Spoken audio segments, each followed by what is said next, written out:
1994, l'alerte avait déjà été donnée après l'épilogue heureux du détournement d'un Airbus d'Air France à Alger. Nous étions tous bons pour la boucherie, dans la mesure où l'intention première des terroristes était de faire un coup d'éclat, kamikaze, de faire cracher l'avion sur la ville de Paris.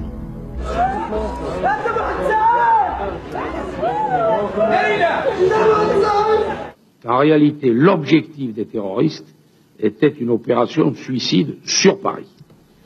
Cette mise en garde, personne ne l'avait entendue. J'avais la vessie pleine et je devais aller aux toilettes. Et c'était le moment que j'appréhendais le plus. Dès que je me suis levé, j'ai vu pointer des doigts partout vers moi. De retour des toilettes, il y a le terroriste qui me demande mon passeport. Je lui ai donné.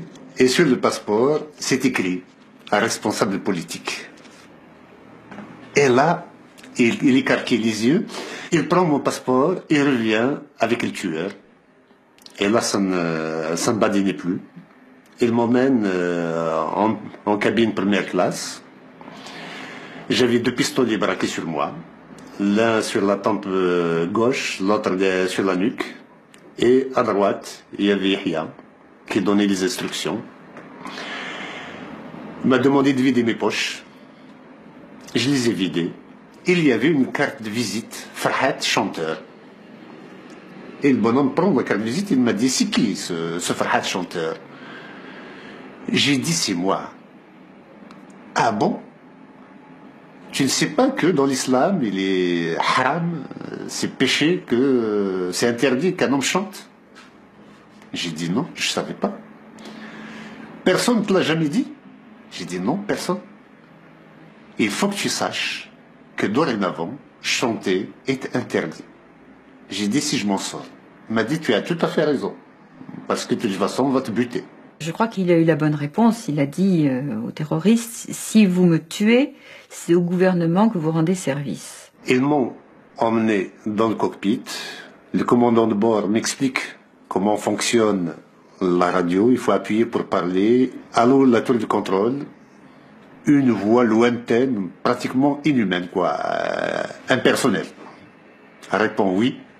J'ai dit ce que vous appelez terroriste. Il appuie sur le canon du pistolet sur ma table. Il m'a dit Moudjahidine. J'ai dit, et qui eux se dénomment Moudjahidine, s'offusquent du fait que vous ayez promis la libération de leurs chouyours à 10h du matin et il est 10h27. Vous ne l'avez pas fait. Les chouyours, les chefs du fils, bien évidemment pour les autorités algériennes, il est hors de question de les libérer. Et puis ils m'ont ramené à ma place. En me ramenant à ma place, je venais d'échapper à la mort.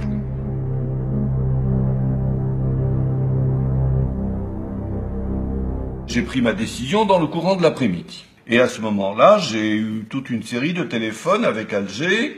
Vous ne l'avez pas fait.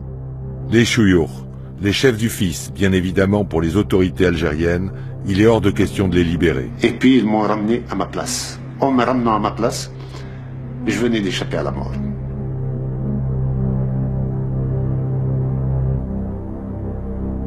J'ai pris ma décision dans le courant de l'après-midi. Et à ce moment-là, j'ai eu toute une série de téléphones avec Alger, d'abord avec le Premier ministre,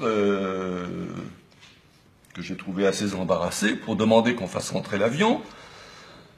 Et puis j'ai appelé le président de la République, M. Zeroual, et je lui ai parlé de façon, je dois le dire, assez véhémente. J'ai dit au président Zeroual, vous ne pouvez pas à la fois refuser l'intervention des services français et refuser que la France ramène l'avion chez elle, puisqu'il s'agit de ses ressortissants.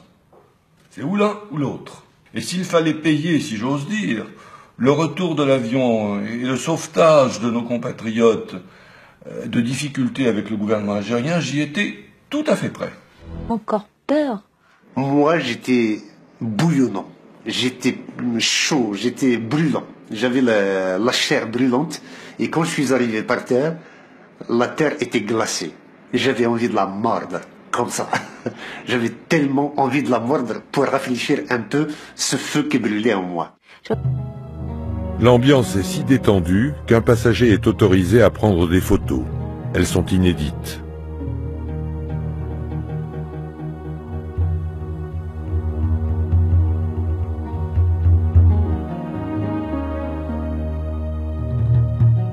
Là,